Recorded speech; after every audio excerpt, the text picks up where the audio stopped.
الحمد لله الذي شرفنا بخاتم النبيين إذ كنا خير أمة أخرجت للناس للعالمين. أشهد أن لا إله إلا الله وحده لا شريك له الملك الحق المبين. وأشهد أن سيدنا ونبينا وحبيبنا محمدا عبده ورسوله الصادق الوعد الأمين. اللهم صل وسلم وبارك وكرم وشرف وعظم وفضل وجلل على سيدنا محمد وعلى آله وصحبه أجمعين. أما بعد فيا عباد الله اتقوا الله أوصيكم ونفسي بتقوى الله وطاعته لعلكم تفلحون.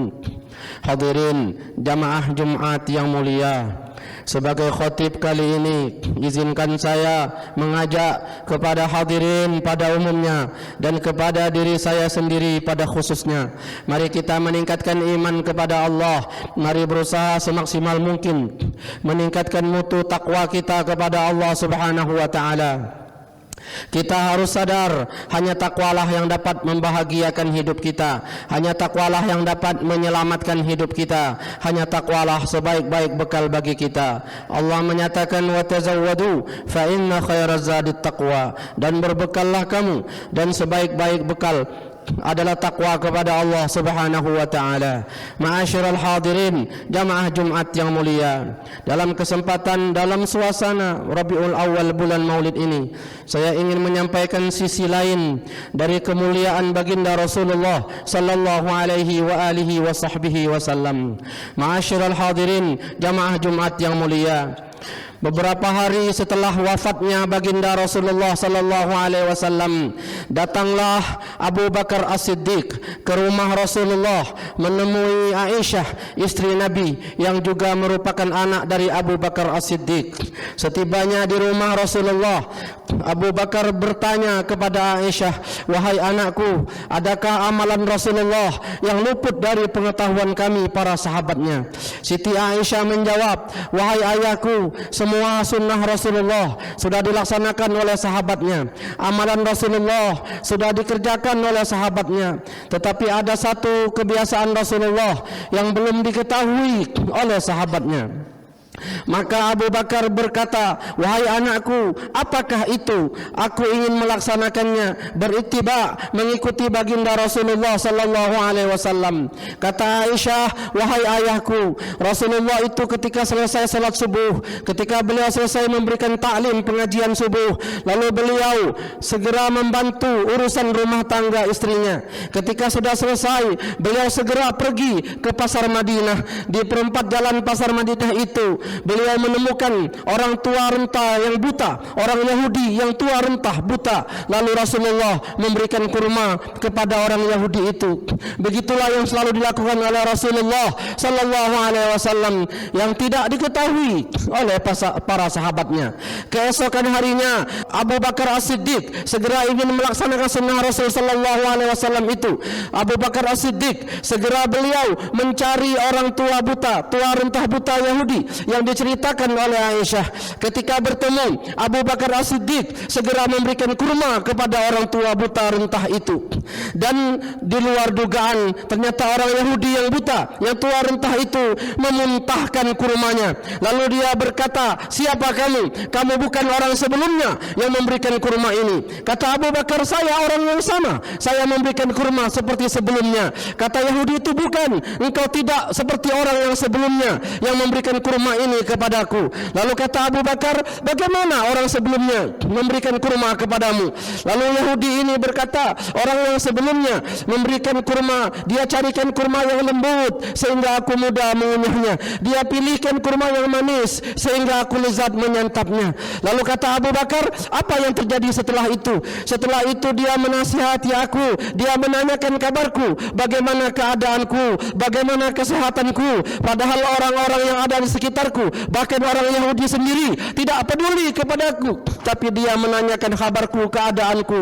Lalu kata Abu Bakar, apa yang terjadi selanjutnya? Maka Yahudi ini kembali menceritakan, setelah itu aku mencaci maki Muhammad. Aku menasihati pemuda itu agar jangan mendekati Muhammad, karena Muhammad itu tukang sihir. Muhammad itu orang yang berkelakuan buruk. Jangan sampai engkau orang yang baik ini terpengaruh dengan Muhammad. Aku kemudian mencaci maki Muhammad, menasihati pemuda ini yang memberikan kurma kepadaku ini agar dia tidak dekat-dekat dengan Muhammad. Lalu kata Abu Bakar, apa yang terjadi? Setelah itu dia pulang, kemudian keesokan paginya memberikan kurma. Begitulah terus menerus. Maka kata Abu Bakar, ketahuilah, aku memang bukan orang yang sebelumnya yang memberikan kurma ini.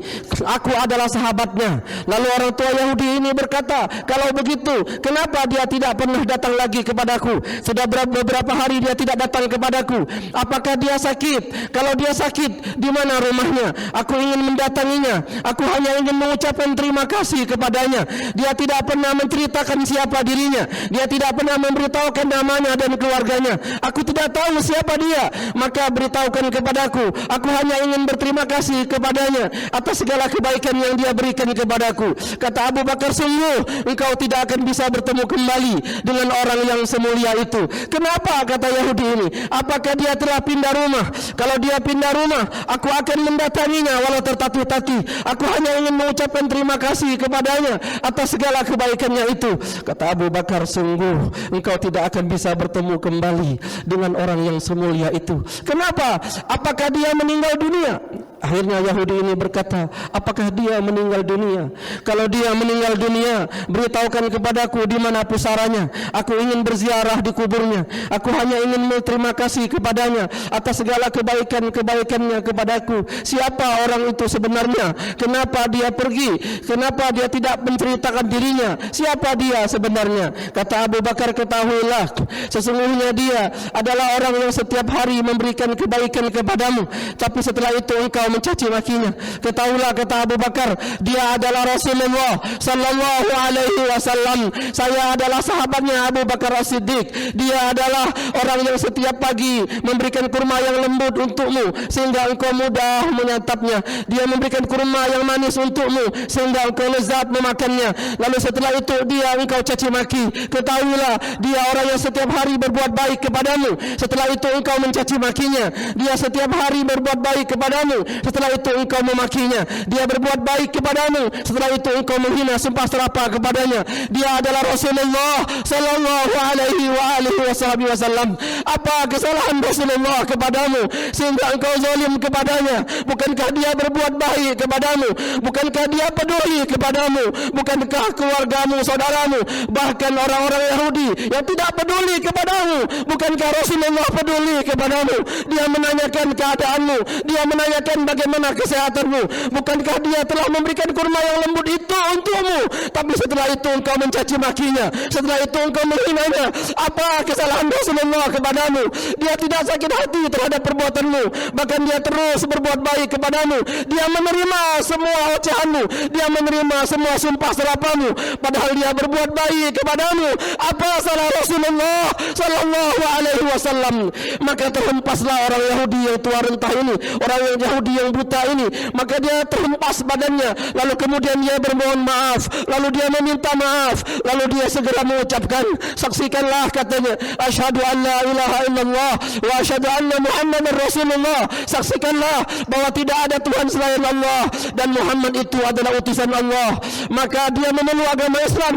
Maka menangislah Abu Bakar, ya Rasulullah, engkau berhasil ya Rasulullah. Engkau mungkin tidak tahu kalau selama hidupmu dia berbuat jahat kepadamu. Selama ini dia menyakiti hatimu. Yang engkau tahu selama ini dia berbuat zalim kepadamu, menyakitimu, menghinamu, dan engkau tidak tahu dia telah memeluk agama Islam. Engkau hanya menahan dirimu, menahan rasa sakit, menahan hinaannya. Engkau bersabar terhadap kejahatannya. Tapi sekarang engkau berhasil ya Rasulullah.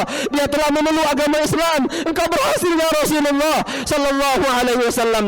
Ma'asyiral hadirin rahimakumullah, jika terhadap orang Yahudi saja yang tua buta rentah itu beliau sayang, maka apalagi kepada sahabatnya, apalagi kepada umatnya Nabi besar Muhammadin sallallahu alaihi wa alihi wasallam. Ketika itu beliau mengakui, aku rindu dengan orang-orang yang dia cinta kepadaku, yang dia belum pernah melihatku, kata Rasul sallallahu alaihi wasallam.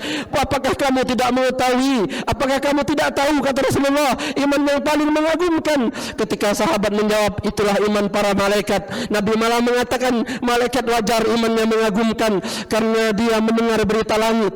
Lalu kalau begitu iman para nabi, lalu Nabi menyatakan wajar karena Jibril turun kepadanya. Kalau begitu nahnu ashabuk, kalau begitu iman kami wahai Rasulullah, iman kami sahabatmu wahai Rasulullah. Kata Rasul, wajar karena aku hidup di antara kalian, aku hidup di tengah-tengah kalian, kalian melihat mukjizatku, kalian melihat memandang wajahku. Namun yang paling mengagumkan adalah orang-orang yang belum pernah menatapku, tapi mereka beriman kepadaku. Yu'minuna bi walam yarawni, dia beriman kepadaku, dia melaksanakan sunnahku walaupun dia belum pernah melihatku. Maka Rasul menyebut kita, Rasul sallallahu alaihi wasallam membanggakan kita. Maka mari kita melaksanakan dan berpegang teguh kepada ajaran baginda Rasulullah sallallahu alaihi wasallam.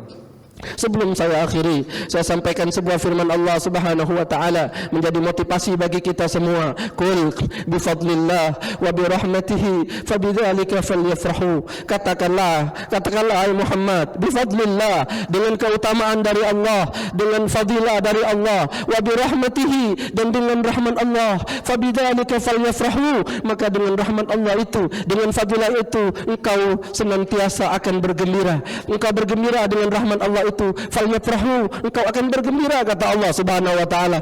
Sahabatmu, umatmu, pengikutmu akan bergembira dengan fadilah dan rahmat Allah Subhanahu wa taala.